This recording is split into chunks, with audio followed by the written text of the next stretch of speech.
Dear Dr. Hussain Mohyuddin,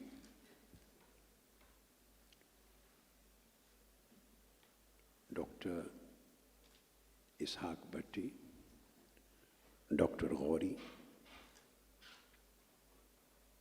and all other respectable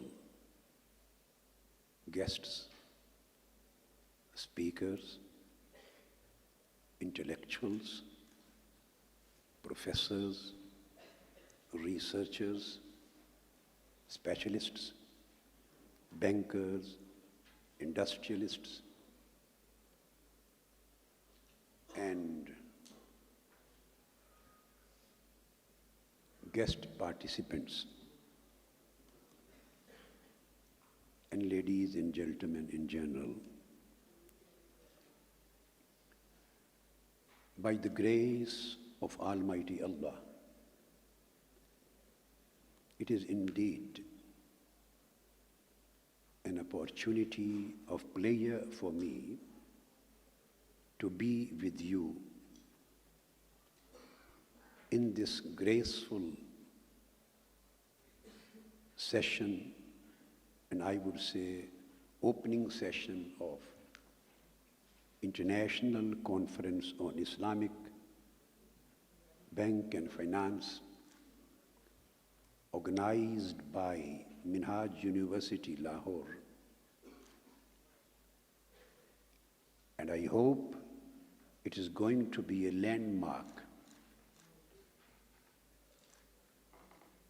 and a highly appreciable contribution towards developing the ideas and practices of Islamic economics, Islamic finance, and Islamic banking, not in Pakistan, not in particularly this region, but it will contribute to this development all over the world. I congratulate the responsible leaders of Minhaj University, and especially Professor Dr. Ishaq Bhatti, who came all the way from Melbourne, Australia. And I welcome and congratulate all other leading scholars, researchers, and academicians who are contributing a lot in development of Islamic economics, finance, and banking. Islamic banking and finance today is making giant strides in terms of products and services, and is spreading to all parts of the world. The development of global Sharia-compliant assets is estimated at over $1 trillion US, with a growth rate of 15 to 20% per annum. And Pakistan is considered to be one of the fastest growing economies in terms of Islamic banking and finance, which makes us understand the purpose and objective of holding this international conference here in Lahore. This success has not emerged without challenges. These challenges are diverse and multidimensional. One of the major challenges Islamic banking and finance industry is facing today is lack of harmonized rules and regulations, and non-uniformity of Islamic banking products and services being offered in various regions of the world.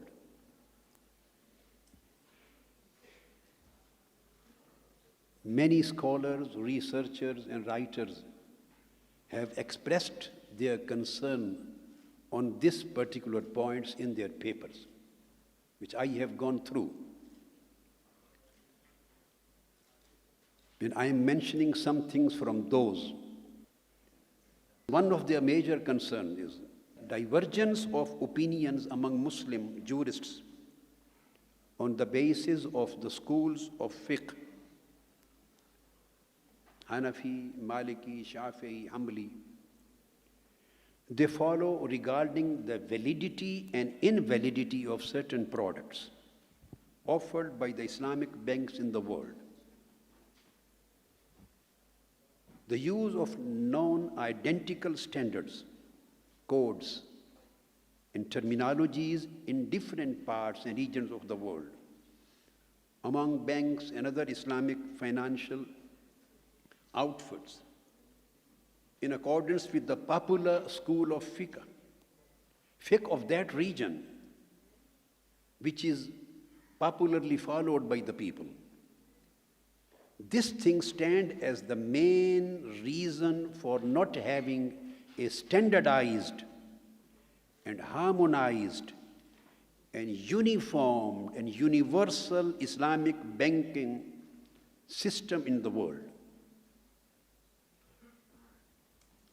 However, multiple interpretations by various schools of law, by different jurists belonging to different madhahibul fiqh regarding Islamic jurisprudence, including Islamic finance, result in minor and major disparities. Keeping in view this fact, it is logical that without a universal Sharia code, without a universally unified and uniformed Sharia code, the acceptability of products introduced in Islamic finance shall remain fragmented. Moreover, the permissibility of certain Islamic financial products varies by region, depending on the school of law prevalent in that geographical area. Currently, different institutes have different standards and practices. So this is one of the major flaws of the Islamic finance industry. Countries differ in their approach to Sharia governance. For example, there is no uniformity in opinion pertaining to the principle of mudaraba in business transactions. So this problem is faced by the bankers and the customers. The customer will not really understand what are the do's and don'ts of Islamic banking industry. They can make their own personal interpretations. So this situation is unhealthy. Banker-customer relations, as both parties may each have different interpretations. So a prompt attention and action is required by the Muslim scholars and Islamic finance experts in regards to a failure would damage the growth of Islamic banking and finance industry in the years ahead. If a global harmony or universal standardization of Islamic banking products and services cannot be achieved by the Muslim world, how the Islamic economics and banking system could be proposed as a right alternative to conventional economics and banking system prevailing all over the world at large. So considering the necessity and importance of this particular issue of standardization of the products, I chose to address this issue, and I made this particular point as the topic of my talk. In the very beginning, I would like to mention the solution. And after that, I will come to the details, evidences, so that you may keep in your mind what solution I am going to propose. Then I am responsible to provide the detailed evidences for that. You are not going to be asked. If anybody criticizes you, just refer to me. The solution to the issue of standardization, I would like to put in front of you very briefly and then in detail. The reason of this issue is strict conformity with one school of law. It may be in this particular region, and the other school of law can be in second particular region. The third school of law can be strictly followed by the third region and the fourth in the fourth region. But still, in different parts and regions of the world, one school of law, school of fiqh, is being followed predominantly. So this is taqleedul madhab. Keep in mind, I am Hanafi myself. I confirm with school of Hanafi law. But still, now, I want to make it clear that the whole reason behind this issue or confusion or complexity or difficulty is taqleedul madhab, strict conformity with one school. The scholars of every region normally issue a dict and a fatwa on the bank product according to their own school. The solution to this problem lies in, so this creates in achievement of the standardization at universal level. The solution to this problem lies in conformity with all the 4 or 5 schools of law. So the answer to this problem is taqleedul madhahib. The problem lies in taqleedul madhab, sticking to one school of fiqh. And solution lies in taqleedul madhahib, becoming flexible in adopting the views of all 4 or 5 schools of fiqh, not concentrating only in one mazhab, but expanding and becoming flexible in your view to accept the fatwas and edicts and verdicts from all schools of law together at once. So, this is in a nutshell the answer. The Islamic banking needs to quit from the conformity with one specific school everywhere and to become open to conformity with all the schools of law. This authority should be vested and should be given to a global Sharia council and not regional Sharia councils. Regional Sharia councils or countrywide functional Sharia councils should not be allowed to give their fatwas in the light of their specific school of fiqh, their specific mazhab, which they are following because the majority of the followers of that particular mazhab are residing in that particular country. This creates conflicts and confusions. So an international or global Sharia council should take the charge instead of these local or regional councils. And this global council should have representation of the scholars of all of the schools of law. They may have equal numbers from all schools. All the authority and rules of giving the fatwa of validity or invalidity of the products should be shifted to the global council, and it should be taken away from the local councils and local ulama. All these top-ranking ulama and jurists should become the member of the global Sharia Council according to their own stature. If the need does exist of a regional council, that should work under that global Sharia Council. The edicts on Islamic banking by all the scholars separately should be banned based on one school of law.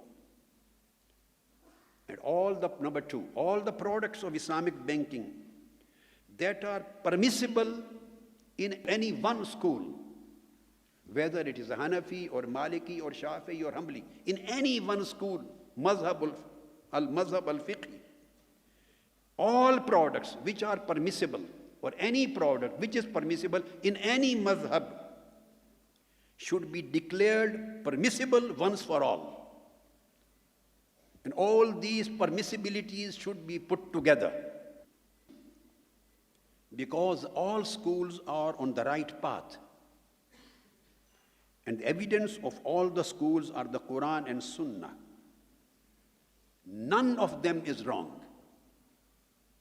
So the method of taqleedul mazhab, I'm quoting a specific thing, is at-taqayyud. It narrows your matters. The method of taqleedul mazhab is the way of taqayyud, from qaid, confinement. It is at-taqayyud.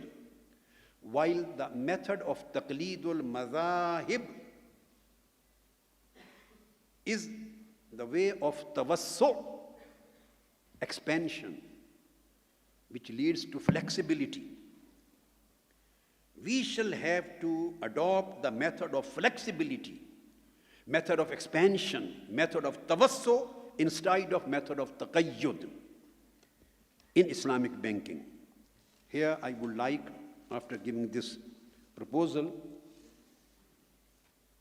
somebody may think where this specific term or idea I have inferred from.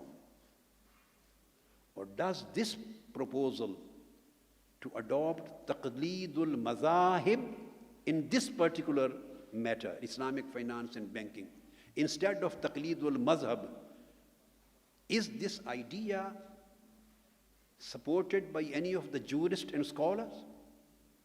This question may come in the mind. So here is a book in my hands. I think it is not yet published. And this is the manuscript. And this is authored by Imam Hassan Ash-Shurambulali. Imam Hassan Ash-Shurambulali al-Hanafi, he is the author of Nurul Ida and Maraqiyul Falah.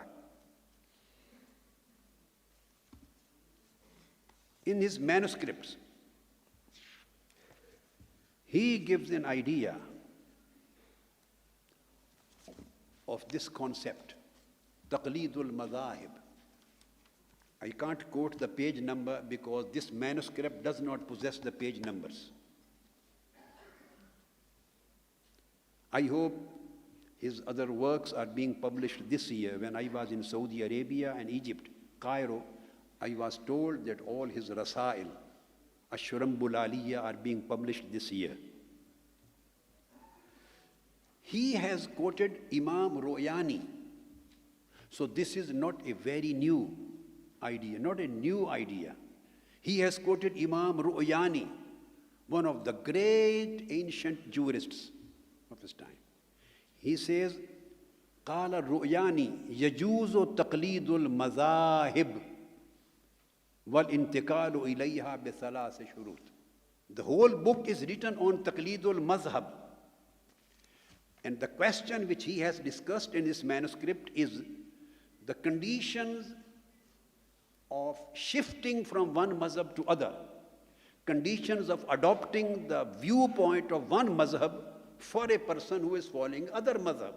The whole book, Al-Iqdul Farid, this book, Al-Iqdul Farid, the book is written on this particular subject.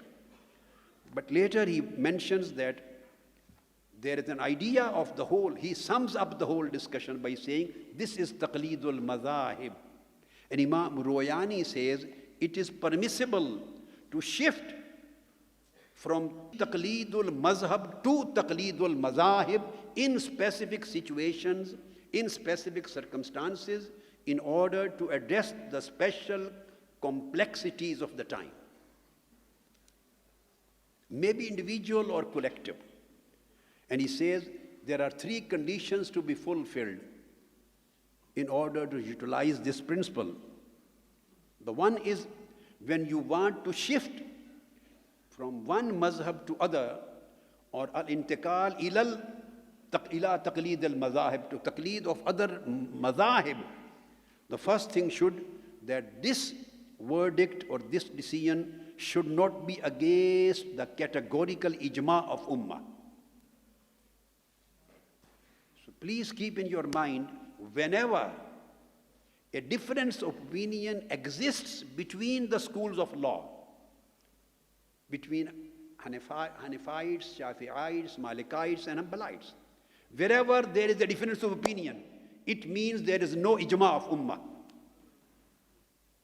This is self-evident. This is not ijma of ummah. So there is a space of difference of opinion on that particular issue. And every particular imam and jurist and mazhab possesses its own evidences and dalail from the same source, and that is Quran and Sunnah. It shouldn't be against ijma, of course, it's very clear. Second, he says that he should keep in the mind while shifting from one mazhab to other mazahib, that you have to believe or you have to conceive that the mazhab or the imam or jurist whose opinion he is shifting to, he has received the traditions or ahadith or akhbar of Holy Prophet and Sahaba and their followers, which were possibly not available to that imam whom I am following now. And the third, by shifting to other madhahib, he should not follow exemptions in order to avoid the commandments of Sharia. No, he should adopt the principle of tawassu', the facility which Almighty Allah wants to provide every single human being through His divine commandments. And I will quote, inshallah, some other evidences also while we go forward. So this is one of the basic things. The same discussion has been come to my study by Allama Shaykh Abdul Hayy al-Muhaddis al-Faqih al-Farangi Mahalli al-Lakhnawi.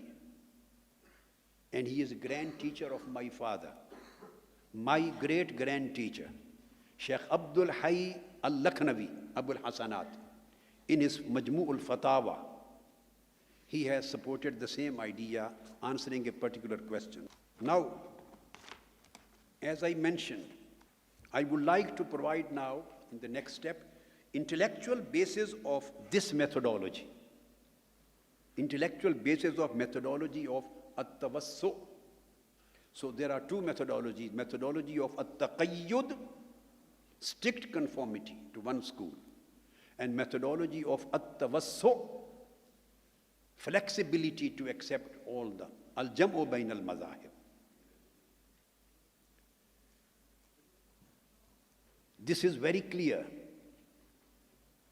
and there is no difference of opinion on this fact, that every single mazhab is haqq, and no one can reject or rebut any of these schools saying that that is absolutely or categorically or definitely wrong. There is no single jurist belonging to any school of law who has permitted this thing. If you consider the other schools wrong, and that's why you reject them or rebut them in totality, in this way, a large number of scholars and jurists and authorities following other mazahib of the ummah will be considered misguided, and which is far from possible. You may appreciate when we read the texts of fiqh and compendiums of the school of the law and text, and a specific issue comes before a jurist. He may belong to any school of law. He may be Hanafi, may be Maliki, Shafi, or Hanbali. Giving his edict on that particular issue. And if he finds different opinions on that, different solutions, different evidences, he has different opinions on that particular issue, and he chooses one of them, accepts one of them, and makes that particular viewpoint his stance. At that time, you will find this thing in almost every single textbook of the law, Islamic law, that the jurists, we find, he says, according, in regard of his own viewpoint, that this is arjah. Arjah means this is preferred. This viewpoint is preferred. Sometimes he says, this is asbat. Sometimes he says, this is azhar. Sometimes he says, this is asah. When he says that this viewpoint which I am adopting and I am giving the edict according to this evidence, this is asah. So asah, on the opposite side of asah, the word is sahih. It means that the other viewpoint which he is not accepting is still sahih and correct in his view. But this is asah, better than that. It possesses a higher degree of correction.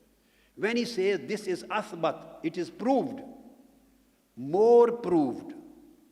It means that he is saying that other viewpoint is also thabit. So thabit is never wrong. Thabit is an established truth, but according to him, because of specific evidences, he is going to prefer this and saying this is athbat.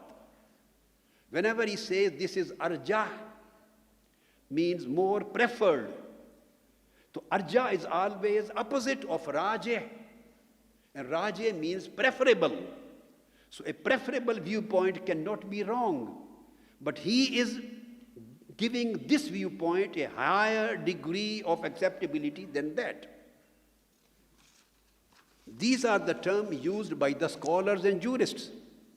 So it means the approved, the right should also be considered in positive degree in this case. This is what we find in every textbook, in every compendium of the school of law, in all mazahib. Now coming to the next point. The same thing in this case. So it means in every mazhab there is a space to choose one opinion, whereas many other opinions also are existing on the same issue, within the same mazhab. But he has chosen, because of the strength of evidence, one of those opinions within the same mazhab. This is his ikhtiyar. This is his tarjih. Now I want to apply the same principle on the present situation. In this case, when the problems become graver or their complication becomes international, that was the matter when the problem was belonging to the personal life of a man. The problem was in connection with his domestic life of the man, a matter of the act of worship, religious life of a man. It was within a very small or narrow sphere of his life. So he was following one mazhab. And while following one mazhab, he had many opinions in front of him. And he had many dala'il and evidences in front of him. And after going through the process of comparison, he has chosen one opinion because of the stronger dalil. So same principle is to be applied. This is what we do in, I would say, I will introduce a new term, which I have not seen in the books. This is what we do in intra-school method. Intra-school. So the same principle should be applied on inter-school process, like intra-faith and interfaith. Within your own religion and between all other religions, the same principle of choosing and preferring, which is being applied within our own school, should be applied within all other schools.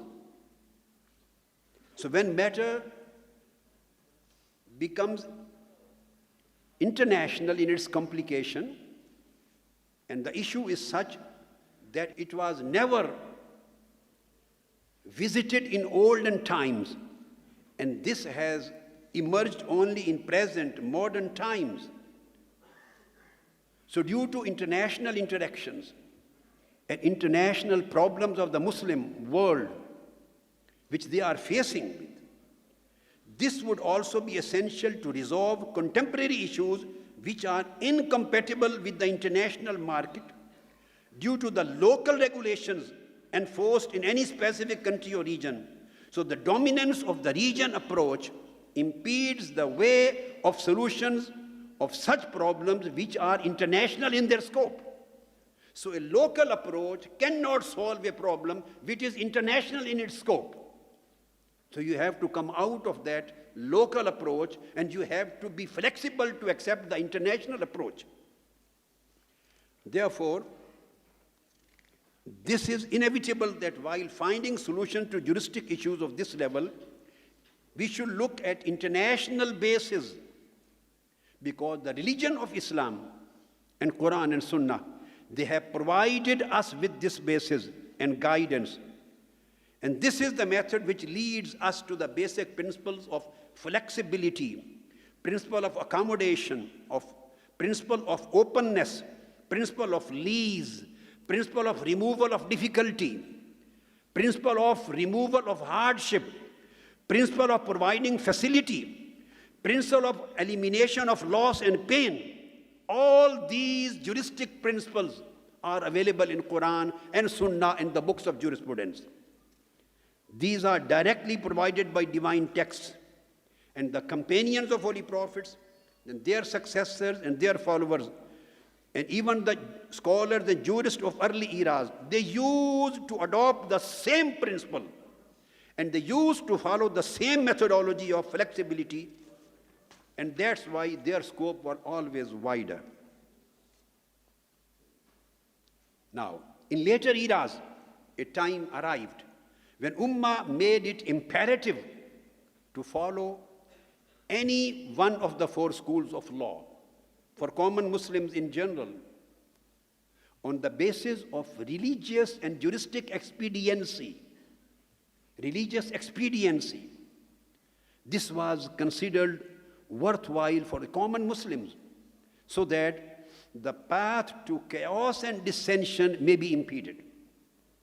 But this, however, does not mean this is taqleedul madhab, does not mean that this way of conformity should be made a cause of rigidity. Conformity should never be allowed to become a rigidity, and the method of flexibility be abandoned. And this was the straight path being followed by the pioneers, leaders, and guides of Islamic law. That's why if you follow the books on Islamic jurisprudence by different madhahib, they have mentioned the grades of the jurists, tabaqatul fuqaha. And they have mentioned 7 grades for fuqaha, 7 grades. First 3 are for mujtahideen, And the remaining 4 are for muqallideen, the conformists and the followers. First is mujtahid fi shar'. Second is mujtahid fil madhhab. And according to Shawafi and other terminology, they say mujtahid mutlaq and mujtahid muntasib. And there is a place which they say mujtahid mutlaq muntasib. They join both capacities there. And third one is mujtahid fil masail. No need to go into detail of these categories. I want to just discuss the relevant matter which is relevant to our subject. These are 3 grades of mujtahideen. From 4th grade, the level of muqallideen starts, the followers, where present time we Muslims do fall. The first category of the muqallideen is ashabut takhrij. And keep in your mind, to say the door of ijtihad is closed, there is no ad-dalil ash-shar'i from Quran and Sunnah, neither from the jurists, to say that now categorically there is no possibility of opening the door of ijtihad. None of the jurists have declared this thing, neither from the Hanafis, nor Malikis, nor Shafi'is, nor Hanbalis. As a humble student of Islamic law and humble student of Sharia, I am saying this thing with full responsibility. What happens? This was the consensus of the Ummah, that after these 4 A'immah, Imam Abu Hanifa, Imam Malik, Imam Shafi, Imam Ahmad bin Hanbal, the Ummah never could achieve any consensus upon other person. So this practical consensus of the Ummah, which was emerged through times and centuries, this created the concept that there is not going to be an absolute open door for absolute ijtihad. So this is by practice of the Ummah. But if we want a dalil in the nas, you can't find any dalil of nas, because ijtihad itself is the ni'mah of Almighty Allah and rahmah of Almighty Allah. And Allah's ni'mah and Allah's rahmah door can never be closed till the day of judgment. So there is a space of interpreting the things and then reinterpreting the things. There is a definite continuous space for interpreting and reinterpreting in different circumstances, different emerging situations from time to time. But the dalil would remain the same, which you have to get the source and the power and energy of that dalil, and then you have to apply it on your own new circumstances according to the compatibility of asl and fara'. The third is ashabut takhrij. And the 4th level is ashabut tarjih. In ashabut takhrij, the scholars and jurists keep on extending the rules. They derive and infer the things and keep on extending it onto the newly arisen situations. Then ashabut tarjih, their position is that they, on the basis of analogies, discuss different verdicts, express their opinions by using epithets like this is most correct. They say, among many other, as I mentioned, opinions, haza awla. These are ashabut tarjih. They give tarjih, preference to one opinion over other. They say haza asah. They say this is most correct. They say haza azhar. This is more clear and evident. They say haza awfaq lil qiyas. This is the best of analogies. And now they say haza arfaq linnas. Arfaq linnas. This is more beneficial for the people. Here lies, this is one of the, again, evidences and bases which I am trying to explain. When they say haza arfaq linnas and haza awfaq lil qiyas, this is the best of the analogies, and this is most evident, and this is most correct, and then they say this is more beneficial for the people. So through these categories and through these titles, room has been provided here among Ashabut Tarjih on the basis of evidence to which verdict could prove easy, polite, and facilitating aspect to the people, so that can be adopted from any time. Anytime. And the whole Universal Council of Sharia, they would acquire the status of Ashabut Tarjih, Ashabut Takhrij, and Ashabut Tamyiz. If not a single person, if the ulama or the people or followers are not ready to accept this status for a single person, but when these all single persons unite together and it becomes an international council of scholars and experts and jurists, so this council will achieve the status of Ashabut Takhrij, Ashabut Tarjih, and Ashabut Tamyiz. And they would be able to give the decisions either on the basis of Tamassuk bil Mazhab or on the basis of At-Tawassu Bain al-Mazahib. Now the sixth status is Ashabut Tamyiz. So these people, they have capability of making distinctions in jurisprudence as to which verdict or evidence is stronger, which one is strong, which one is weak, which one is correct, which one is incorrect, which one is more correct. They have to their credit such knowledge and research. They say this is Zahirul Riwaya, this is what represents a school of law, and this hadith is Riwaya Nadira, and this is Zahirul Mazhab. So all these differentiations are allowed to be done by Ashabut Tamyiz. And on the basis of this Takhrij and Tarjih and Tamyiz, on the basis of this inference and on the basis of this capacity of preference and capacity of distinction, these three qualities, putting them together, this would be exercised, these three levels would be exercised by the International Council of Sharia. And then seventh stage comes for Muqalladeen. And this is Mahaz Tabaqatul Muqalladeen. And these are the people who are just conformists. They follow the path of their imams without any compulsory evidence. They don't have any capability to strike distinction. They don't have capability to derive and infer the things from the asl. And they don't have the capability to prefer one opinion to other. So the hukm and the rule which is for al-muqallid al-ami, a person who is just a muqallid, and he does not possess any of these capacities which I have mentioned in the earlier three grades.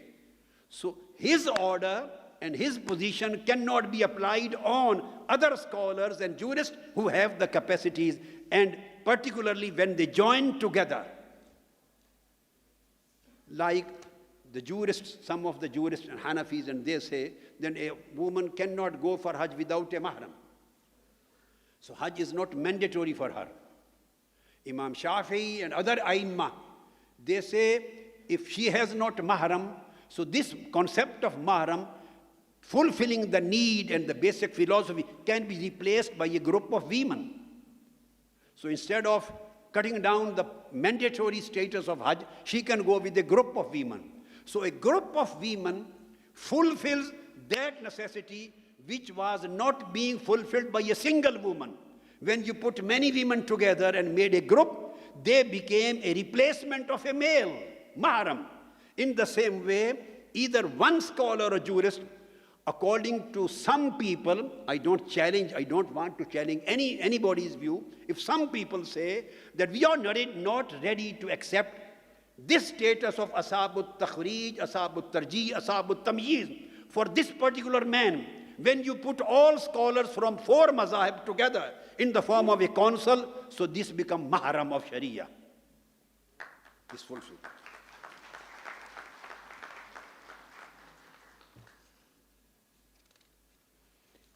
And I would like to explain one more important thing.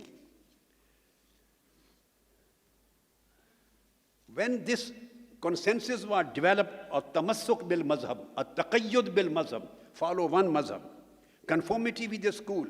This implies that the prophetic sunnah and its commands have been protected right from the beginning till end by the ummah. Any act which was performed by Holy Prophet, and it was reported to Imam Abu Hanifa, he gave his fatwa to act upon that. Any act performed by Holy Prophet in different time,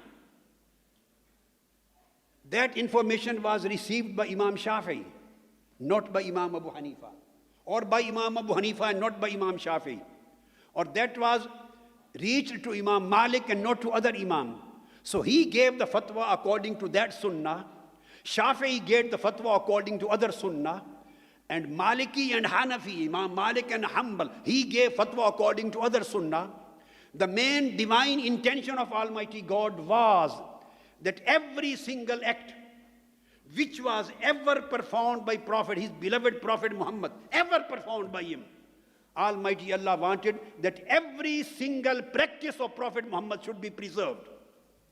Every single act of performance, every single saying, every single sunnah, every single tradition, every single approval which was done by Holy Prophet should be protected and should be practiced.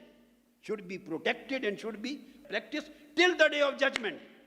But the protection of the whole sum of the sunnah of Holy Prophet was not possible through one school, through one mazhab. So Almighty Allah, through his divine arrangement, allowed the ummah that 4 and 5 different schools of law may emerge. So some of the sunnah are preserved in Hanafite form. Some of the sunnah of Holy Prophet preserved and practiced by Shafi'i form. Some of them by Hanbali form. Some of them by Maliki form. So the mazahib are to protect the sunnah of Holy Prophet, not to create the rigidity and left the other sunnahs.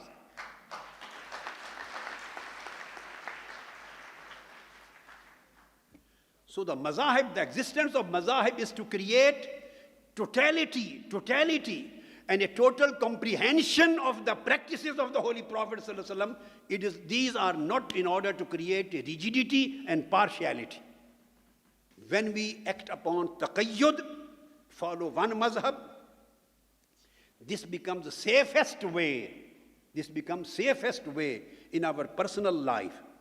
And when we follow the way of flexibility, at-tawassu, and harmony, this is the better and beneficial way for the ummah in order to address the difficulties and complexities of their time. So the basic solution lies al-jam'u bayna at-taqayyud wa at-tawassu. At-taqayyud, conformity with very narrower spheres of our life, and tawassu with wider and international aspects of our life. And of course, Islamic banking and Islamic finance is not a personal matter which is not related to other individual. This is a matter relates to the whole ummah, which relates to the whole world, which relates to the whole mankind. And we have to support the Islamic finance system as a part of deen in order to provide this aspect that this can be compatible and a better solution for the Muslim ummah in order to circulation of wealth as compared to the traditional banking and economic system. So this needs concentration on deen and not just on the fiqh. We have to differentiate between the deen and the fiqh. Fiqh is a part and deen is the totality. You can practice the whole deen by tawassu bain al-mazahib. And the same principle which I have mentioned, I will just like to give a quick quote from the Quran and Sunnah. Deen was revealed on Holy Prophet sallallahu alaihi wasallam, and Sunnah of the Holy Prophet sallallahu alaihi wasallam was provided to the mankind in order to facilitate the mankind and not to put in troubles. Quran says, "Yuridullahu bikumul yusra wala yuridu bikumul usra." Allah desires ease for you and does not desire hardship for you. Again stated in Quran, "Huwajtabakum wama ja'ala alaykum fid deen min haraj." He has chosen you and has not laid upon you any hardship or constriction in the matter of deen. Again stated in Quran, Ma yuridullahu liyaj'ala alaykum min haraj. Allah does not want to make things hard for you. Again stated in Quran, yuridullahu an yukhaffifa ankum. Allah intends to lighten your burden and problems, to remove the hardships. And then Holy Prophet sallallahu alaihi wasallam, some hadith, he said, Inna Allah lam yab'athni mu'annitan wala muta'annitan walakin ba'athani mu'alliman muyassira. Indeed, Allah did not send me to be harsh or cause harm or difficulty for you. He sent me to teach and make things easy for you. He sent me to facilitate the mankind in order to address the complexities of their life.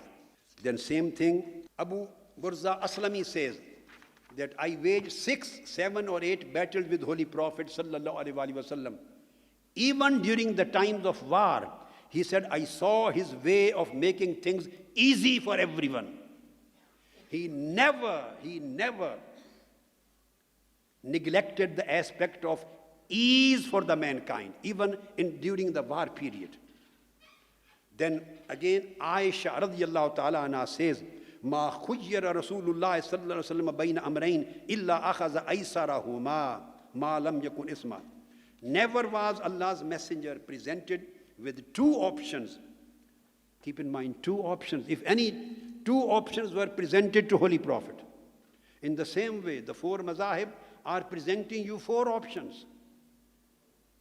All of the mazahib are presenting you different options in the form of their products, in the form of their validations, in the form of their fatwas, their edicts and verdicts. 4 options. Maybe 5, 6 and 8 options, because sometimes the single mazhab gives you many options. Holy Prophet, he was never presented with 2 options, except that he would choose the easier of the 2. This is the sunnah of Holy Prophet. Sunnah of Holy Prophet is to choose the easier of the 2. So why not we come towards the sunnah of Holy Prophet, who is the founder of deen, who is the main, provides us the spring of guidance for the whole mankind. If his practice and sunnah is that he was used to choose the easier option among many other options, so why not we are allowed to choose the easier solution for Islamic banking and finance industry for the world in order to promote the Islamic economic system, easier of them, whatever easier, whether available from Hanafi or Maliki or Shafi, Hanbali, put them all together and adopt the sunnah of Holy Prophet sallallahu alaihi wasallam. This will solve the problem. Again, Holy Prophet used to say, it is reported by Anas bin Malik, Yassiru wala tuassiru, fabashiru wala tunaffiru. Make things easy and do not make things difficult. So there are many hadiths on this subject. And Holy Prophet said to the companions, Abu Huraira narrates, فَإِنَّمَا بُعِثْتُمْ مُيَسِّرِينَ وَلَمْ تُبَصُوا مُؤَسِّرِينَ. This is again in Sahih Bukhari and Muslim. Holy Prophet said, you were sent to make things easy and not to make things difficult. These are the basic principles which Holy Prophet has said. And Imam Ahmad ibn Hanbal, he reports in his Musnad, Bisanad Sahih, he said, خَيْرُ دِينِكُمْ أَيْسَرُهُ. The best of your deen is the easier part. Best of the deen is the easier option. So this basic principle of tawassu, in order to provide ease and facility, is based on the direct text of the Quran and Sunnah, and this is based on the basic spirit of the deen which was Holy Prophet was raised with. Now, keeping in mind, there are qawaid, the principle for this tawassu. I'm going to quote, there are many evidences, but I will pick some of them. Imam Abu Hanifa, Imam Abu Bakr al-Jassas reports in his book Sharh Mukhtasar at-Tahawi. He says Imam Abu Hanifa would issue a edict that the crop share lease contract is not lawful. Muzara'a, according to him, was unlawful. This was his edict. Now, very important thing. The muzara'a, crop share lease contract. He declared it to be unlawful. What happened afterwards? Then he revised his opinion. Imam Abu Hanifa revised his verdict by saying, I am making this particular sentence as the basis of this evidence. He said, by saying, indeed, people will not follow my verdict. They will feel difficulty in practice. If I stick to this opinion and this fatwa, it will create difficulty in the lives of people. So they won't be able to follow my verdict. Allama ibn Taymiyyah quotes in his Majmu' al-Fatawa here at this point, so people will not follow my verdict on prohibiting from crop share lease agreement, and he says that is how he changed his view, and his both students, Imam Abu Yusuf and Imam Muhammad, they implemented his degree of permissibility. Their view was of a permissibility of muzara'a. But some people think that the prohibition was the Imam Abu Hanifa's view and permissibility was the view of Sahibain, Abu Yusuf and Muhammad. But Allama ibn Taymiyyah has cleared, no, Imam Abu Hanifa himself changed his view. And the dalil behind changing his view was that by this fatwa, people will find difficulty in their life, they won't be able to practice it. So this is the principle given by the great Aimma, which I want to suggest in order to address the present problem of standardization. Then there used to be many events according to Aimma, all mazahib. Allama ibn Qudama, I would like to quote here. He is a great jurist of al-fiqh al-Hanbali. He quotes in Rawdatun Nadir, fi usul al-fiqh. Ibn Qudama says, if a jurist is approached, very important thing. Now this is Ibn Qudama al-Hanbali's view. He says, if a jurist is approached for an edict, for a fatwa, and his edict remains devoid of openness, his edict remains devoid of flexibility and openness because of his rigidity, then the edict seeker should be guided towards some other jurist, towards some other mufti, who is open-minded and flexible, and his fatwa should be adopted, not the fatwa of the first person who had rigidity in his mind. So same thing you see, same principle of tawassu, changing the fatwa on the basis of removal of difficulty from the lives of the people was the basic guiding principle in Imam Abu Hanifa's life, and same was in Imam Ahmad bin Hanbal's life. And Imam Ahmad bin Hanbal used to say, Allama ibn Qudama quotes again, that Al-Hussein bin Bashar inquired from Imam Ahmad ibn Hanbal about an issue. He said, if he does it, he will become a perjurer. Al-Hussein bin Bashar said, O Imam Ahmad ibn Hanbal, if someone issues me the edict that he will not be a perjurer, then what? Then what will be the case? Imam Ahmad bin Hanbal, after listening to him, replied, do you know of Medinan's session at Rasafa? Do you know a place, Rasafa, where the Medinan jurists and scholars sit there in a circle and they issue the fatwas? He said, yes, I do. He said, if they go there, if they issue the edict, would that be permissible? He asked. He said, Imam Ahmad bin Hanbal said, in affirmative, yes, it would be permissible for you. So he himself is guiding the inquirer to go to Rasafa and get the answer from Medinan scholars, because my opinion is rigid, their opinion is open, and openness is always nearer and closer to the basic spirit of Islamic teachings. Same thing, all other scholars and all other jurists have quoted. Imam Abu Hanifa and his associates would instruct to perform fresh wudu if bleeding occurred. Imam Abu Yusuf observed that Caliph Harun al-Rashid got cupping or skin bleeding therapy, and did not perform fresh wudu, and he led the prayer. Imam Abu Yusuf prayed behind him. He had edict from Imam Malik, Harun al-Rashid.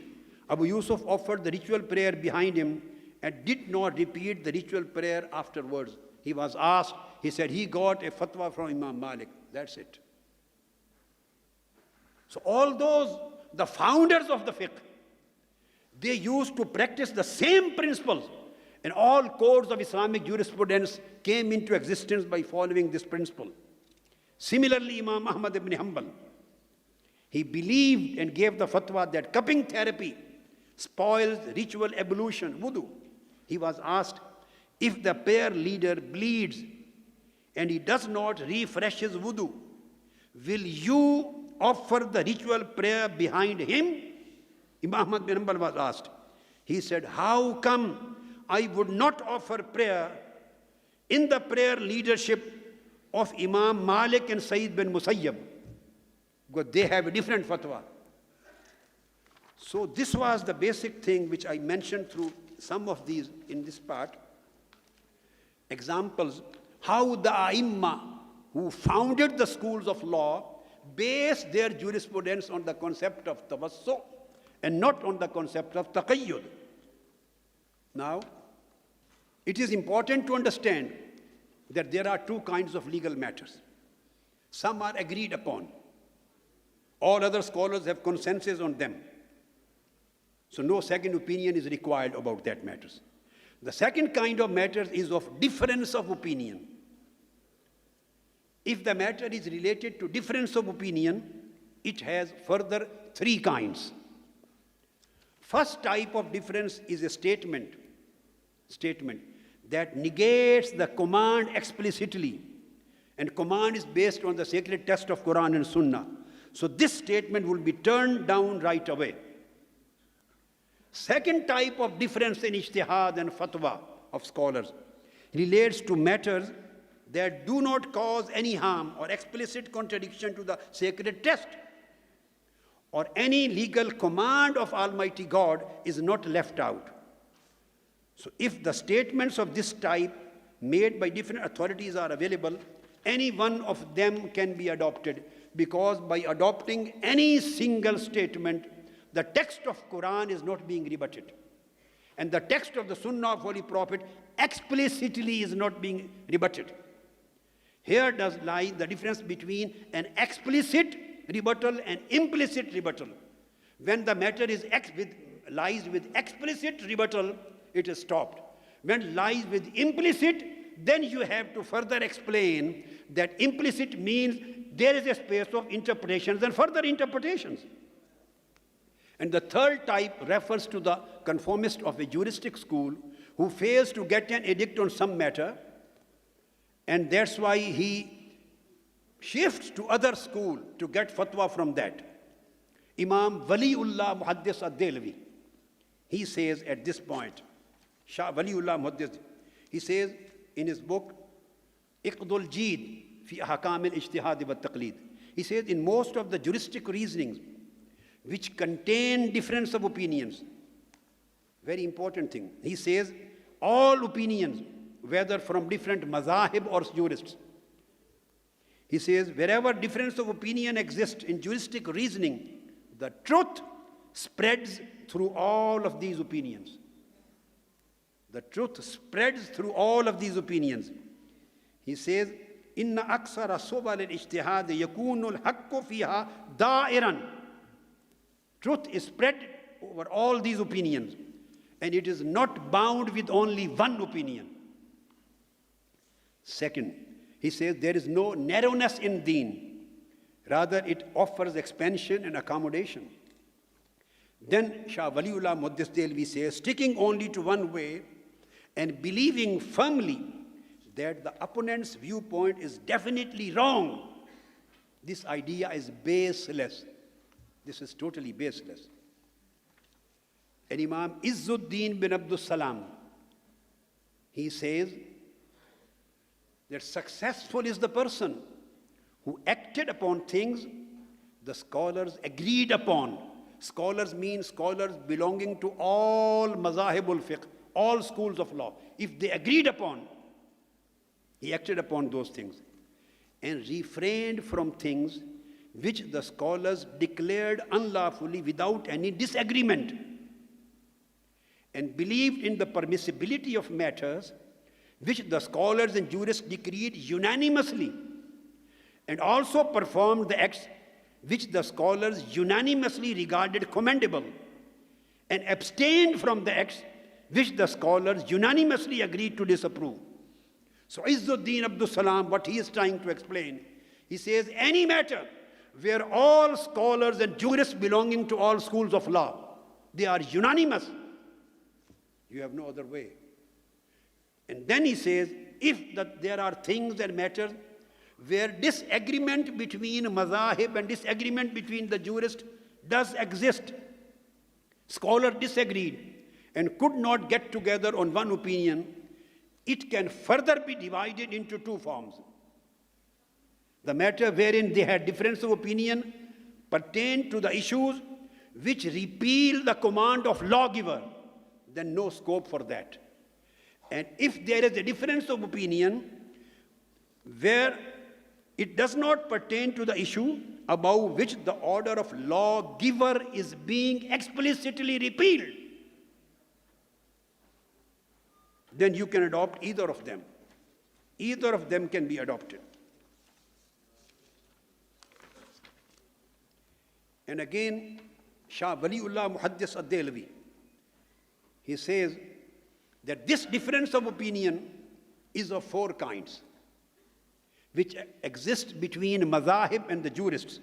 He said difference of opinion is not justified in matters wherein the truth is absolutely and definitely and certainly determined. There is no place of difference of opinion. First thing is out of scope of adoption.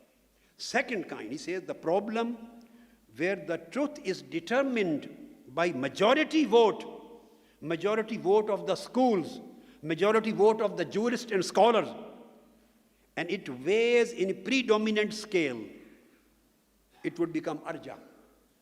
And the other viewpoint would become rajeh. And the third problem where both the aspects are under authority and none of the aspects is preferred to other. And the fourth, the issue where authority is given on both sides and none of them is dominant opinion. So according to ulama and fuqaha, leaving the first kind apart, all the three mentioned places where difference of opinion takes place, ulama and jurists can use their juristic discretion in the last of these three situations following the principles of jurisprudence, and none of the jurists have prohibited from that. Because the difference of ijtihad, there are different reasons. Sometimes a mujtahid found a hadith about an incident while the other missed it. In this case, the one who found the truth is mujtahid muayyan. Second reason of ijtihad. Every mujtahid has hadith of holy prophets and reports of the companion, but every one of them exercised ijtihad in preferring or finding compatibility among hadith and companions. So their ijtihad took it to the status of a determined command, due to which the difference of opinion transpired. There is a scope of adopting any of the opinions. The third mujtahid differed in following matters, the mujtahideen. They differ, they interpret the things, elucidate the words and idioms, their use, and determine their meanings and implications. So if the difference is related on this particular act, you have an open option. That's why he said, ikhtilaf ummati rahmatun. And Umar bin Abdul Aziz used to say, ikhtilaf ummati Muhammadin rahmatun. The ikhtilaf between the jurists of Ummat of Muhammad sallallahu alaihi wasallam is mercy of Almighty Allah. Because none of them are negating explicitly the command of God. They are trying to determine the meaning. They are trying to specify the implication of that particular word. Now they are trying to pinpointing and determining the confines of usages and the true recognition of conditions and elements of emotion. Thus, ijtihad of every mujtahid took him to a separate and permanent opinion. That's why mujtahideen differed in framing their juristic principles. And since their juristic principles which they frame were different, resultantly difference of opinion occurred in peripheral issues as well. Therefore, all of the mujtahids are on the straight path in above. And all above mentioned forms, when their sources are near to compatible with the mentioned methodology, that is, one can easily accept them without any confusion. Furthermore, there should not be any complication in order to remove the difficulties and complexities. The same principle practically in the books of law has been adopted by Hanafis and Malikis and Shafi'is and Hanbalis. There is a famous book of Imam Ibn Abidin Ash-Shami. Ibn Abidin Ash-Shami, Raddul Muhtar, discussing about the non-permissibility of recovering one's right from the opposite gender. In the olden times, the jurist was owing to common practice of observance. It was not permissible. He says, however, in modern times, by having power and possession of others' property or wealth, a edict exists on permissibility of recovering from that, especially in case of our countries, because the people are persistently practicing disobedience. Imam Ibn Abidin Ash-Shami says, لَيْسَ لِذِي الْحَقِّ أَنْ يَأْخُذَ غَيْرَ جِنْسِ حَقِّهِ وَجَوَّزَهُ الشَّافِعِيُّ وَهُوَ الْأَوْسَعُ. These are the words. He said, this is not lawful for a legally rightful person to recover his right from other than the gender of his own right. But a Hanafi jurist says, but Imam Shafi'i, however, has declared it permissible. And then he says that this opinion of Imam Shafi'i is capacious. This provides facility to the people, so this should be adopted. So this is the basic principle adopted by Hanafites and the same adopted by Shafi'is, same by Malikis. The word huwal awsa is more capacious. So it determines the way to fulfill the right of the rightful. And same principle is given by Ibn al-Hammam and Ibn Amir al-Hajj in their books regarding the Shafi'i views, and these are Hanafi jurists. Same issues have been discussed in the light of Shirka and Mudaraba bil-Urud, and the right of Imam Ahmad ibn Hanbal and the statement of Imam Malik and statement Ibn Abi Layla. They have been adopted by Sahibul Mughni, and he is a Hanbali Imam, a Hanbali jurist. Then in Shafi'i jurisprudence, you know Al-Mawardi, a famous Shafi'i jurist. Despite being a Shafi'i, he has collected in his book proofs, reports, and rulings from different schools of law. And he has invariably included their verdicts in his book without giving preference to any. For example, quoting rules about an apostate, he quotes Imam Malik's view, and then he quotes Imam Abu Hanifa's view, and does not regard offering these delayed. And here has stated verdicts of Imam Malik and Imam Abu Hanifa, whereas he himself is Shafi'i, but has not preferred any opinion to other. This is the position of Al-Mawardi. In the same way, in case of Hajj, Al-Mawardi has taken up the verdict of Imam Abu Hanifa and has not preferred any other verdict. In the same way, Al-Mawardi, he states the verdict of Imam Abu Hanifa and Imam Abu Yusuf in the matter of the wealth of an apostate whether it would be confiscated or not. So he does not reject any of them, nor he has given preference to any verdict. Being Shafi'i, he takes the opinion of Abu Hanifa and Abu Yusuf. In the same way, quoting Darul Harb regarding apostate, Mawardi described the verdict of Imam Abu Hanifa without quoting any other opinion, being Shafi'i, and has not rejected it. In Ushriya lands, the lands of Ushr, he quotes Imam Shafi'i's views, Imam Abu Hanifa's view, Abu Yusuf, Imam Muhammad bin Hassan, Imam Sufyan as-Sawri, and he has neither rejected any of them nor preferred one over the other.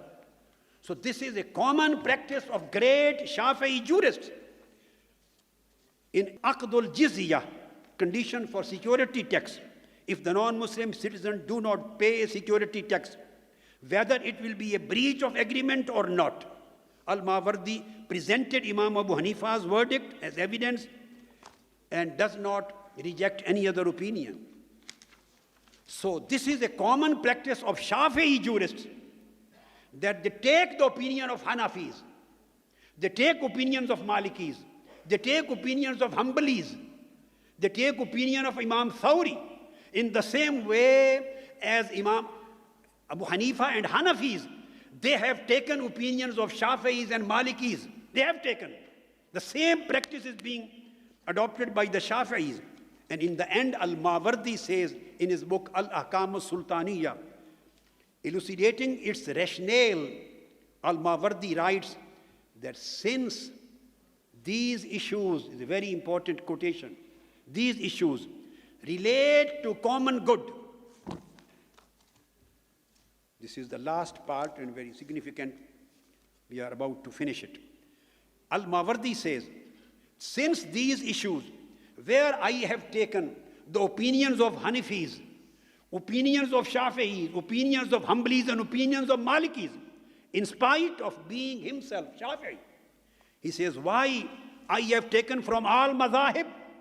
Because he is building up Al-Ahkam al-Sultaniyya, the rules of governance, the rules of taxation, the rules of private and public international law, the rules of economy, because these are the levels where we have to interact with nations, where we have to interact with different communities. So here he says, since these issues relate to common good, evidence can be acquired from the verdicts of other imams for sake of openness and for sake of easiness.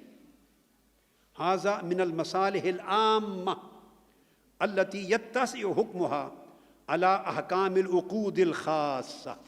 So he has given the reason that when the matter comes up to this stage, then we are supposed to get from all mazahib. So this is the practice of Hanafis and Malikis and Shafi'is. And last, not the least, Imam Waliullah and says here that it can be asserted in the light of legal arguments. Very important quotation of Imam Waliullah Muhaddis ad-Delvi.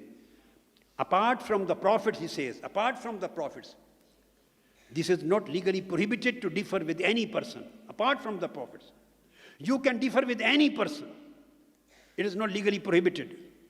And a person may be of any exalted position in any issue, under any circumstances.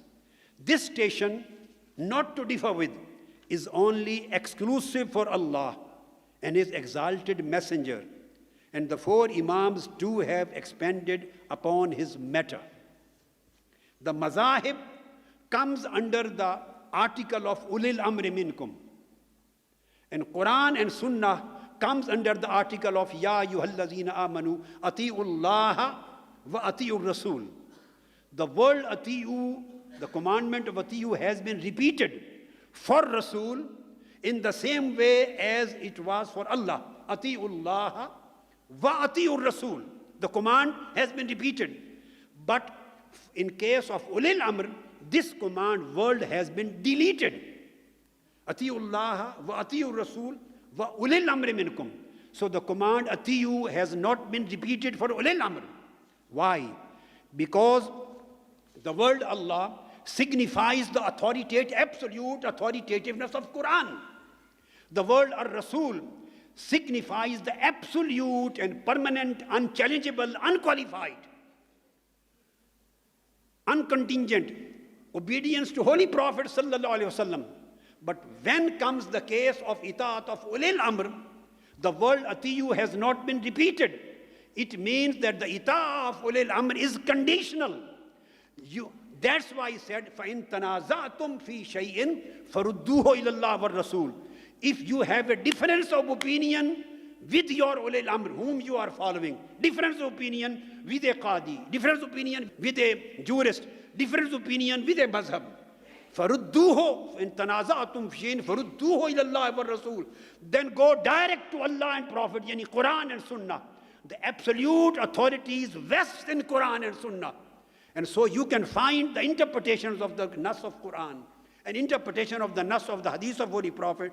Here lies the scope of at-tawassu bayn al-mazahib under al-ulil amri minkum.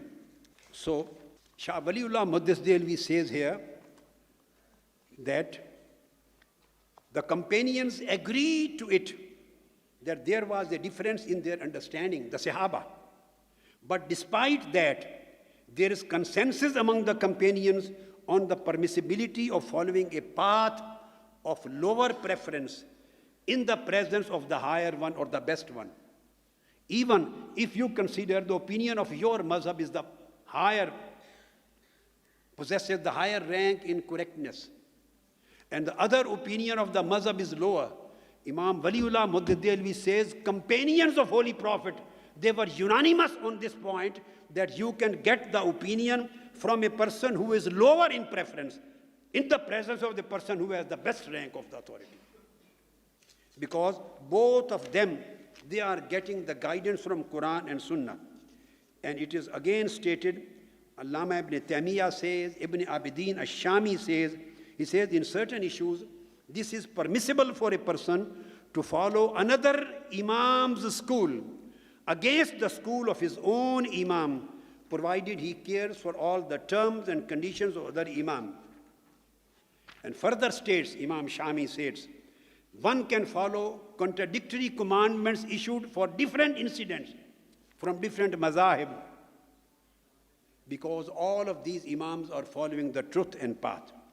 So these conditions have been mentioned in order to shift from a mazhab to another, and the jurists just concentrate on this condition, that the condition, juristic principles which have been formulated, which have been mentioned by the scholars and by the jurists, where you are allowed to shift from a mazhab to other, or where you are allowed to act upon the fatwas bain al-mazahib, only juristic principles should be fulfilled, conditions should be fulfilled, but you are never required at this level where you are performing the Islamic banking and economic system all over the world.